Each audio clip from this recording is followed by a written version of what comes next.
आता पाहूयात पुढची मोठी बातमी अमेरिकेच्या निवडणुकीच्या संदर्भातली। अमेरिकेत सुद्धा राष्ट्राध्यक्ष पदासाठी निवडणूक होती आहे। अमेरिकेत नेमकी हवा कुणाची? ट्रम्प आणि बिडेन यांच्या लढतीकडे सगळ्या जगाचं लक्ष लागलेलं आहे। मतदानपूर्व चाचण्यांचा कल हा बिडेन यांच्याकडे आहे। अमेरिकेत नेमकी हवा कुणाची अशी चर्चा सुरू झालेली आहे।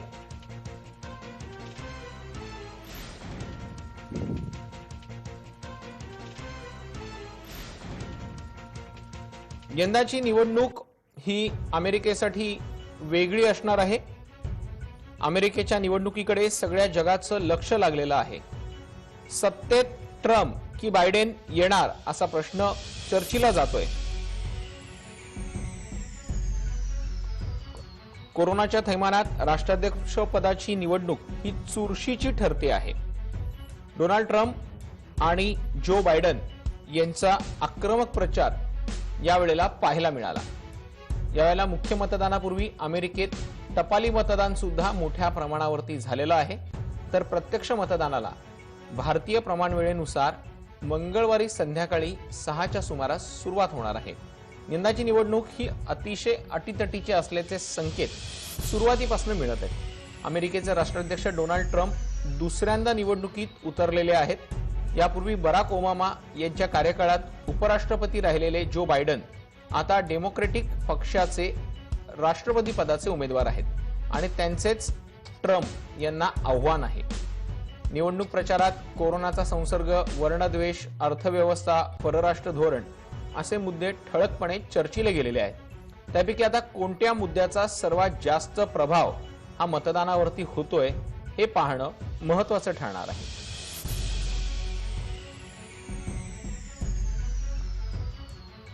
ग्राफिक्सच्या माध्यमातून एक नजर टाकूयात अमेरिकेच्या या निवडणुकीवरती। अशी होणार अमेरिकेतली निवडणूक। नोव्हेंबर महिन्याच्या पहिल्या सोमवार नंतर येणाऱ्या मंगळवारी मतदान। अमेरिकेच्या राज्यघटनेनुसार ही प्रथा पूर्वापार चालत आलेली आहे। अमेरिकेत स्थानिक वेळेनुसार सकाळी 6 ते रात्री 9 वाजेपर्यंत मतदान होणार आहे। पोलिंग बूथवरती जाऊन मतदान करता येणार आहे।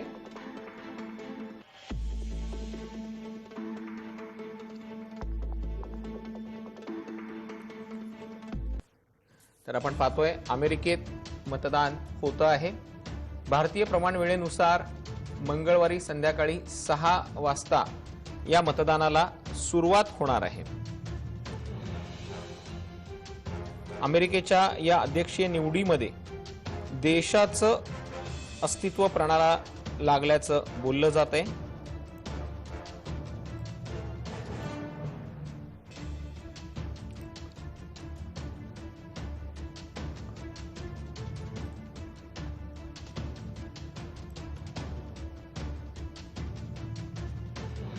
जो बायडेन आणि डोनाल्ड ट्रम्प यांच्यात प्रमुख लढत दिसते आहे।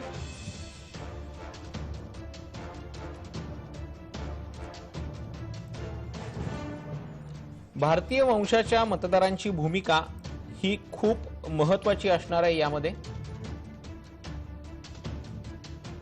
अमेरिकेमध्ये राष्ट्राध्यक्ष पदासाठी मतदान प्रक्रिया पार पडते आहे। विद्यमान राष्ट्राध्यक्ष डोनाल्ड ट्रम्प हेच पुन्हा राष्ट्राध्यक्षपदी विराजमान होणार का याकडे संपूर्ण जगाचं लक्ष लागलेलं आहे। काही जाणकारांच्या मते डोनाल्ड ट्रम्प हे पराभूत होतील असा अंदाज वर्तवला जातोय। या निवडणुकांमध्ये जो बायडेन यांचं पारडं जड असल्याचं सांगितलं जातंय। असं जर झालं तर 1992 नंतर प्रथमच राष्ट्राध्यक्ष दुसऱ्यांदा निवडणूक जिंकणार नाहीयेत। अमेरिकेतला हा इतिहास आहे। 1992 मध्ये बिल क्लिंटन यांनी तत्कालीन राष्ट्राध्यक्ष जॉर्ज डब्ल्यू बुश यांचा पराभव केला होता। राष्ट्राध्यक्ष पदाची निवडणूक संपण्यानंतर ट्रम्प यांना वेळेपूर्वी विजयी घोषित करतील अशा चर्चांना राजकीय वर्तुळात उधाण आलेलं होतं।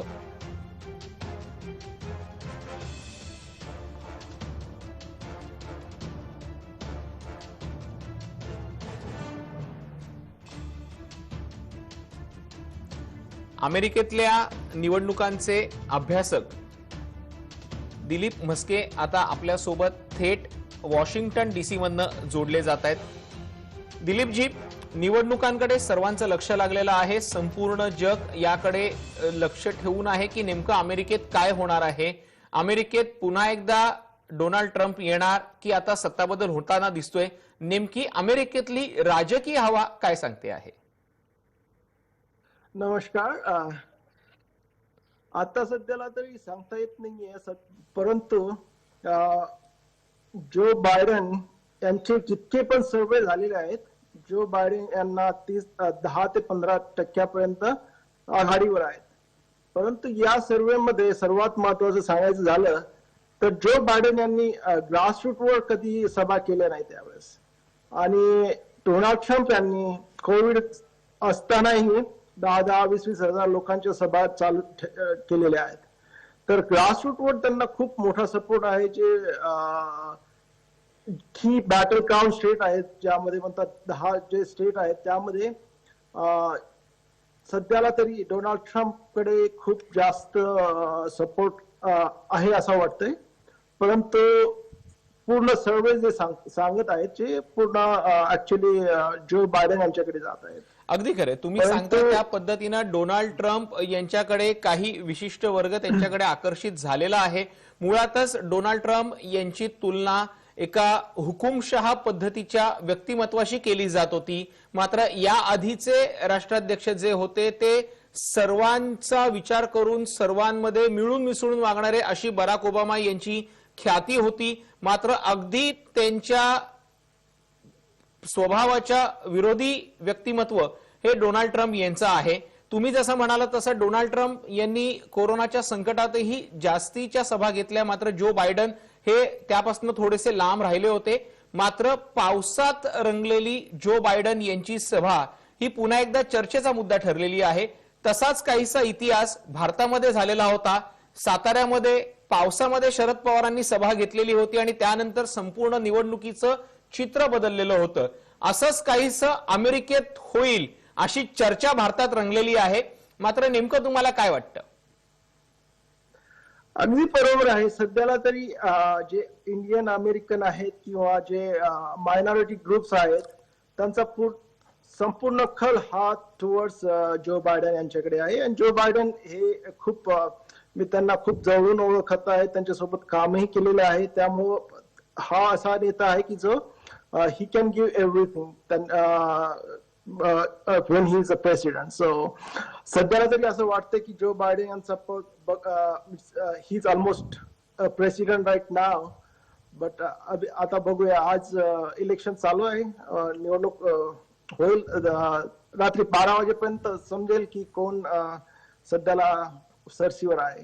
अगदी खरं। परंतु मस्केजी, तुम्हाला अजून एक विचारायचं आहे की ज्या वेळेला राष्ट्राध्यक्ष पदाच्या निवडणुका होतात, म्हणजे अगदी त्या जॉर्ज डब्ल्यू बुश यांच्यापासून बिल क्लिंटन यांच्यापासून जरी सुरुवात केली तरीही ती डोनाल्ड ट्रम्प यांच्यापर्यंत येऊन ज्या वेळेला पोहोचते त्यावेळेला विचार हाच केला जातो की अमेरिकेचा होणारा नवा राष्ट्राध्यक्ष याचा भारतीय संबंधांवरती काय परिणाम होणार आहे, भारताचे आणि अमेरिकेचे संबंध तसेच पूर्ववत राहणार आहेत का।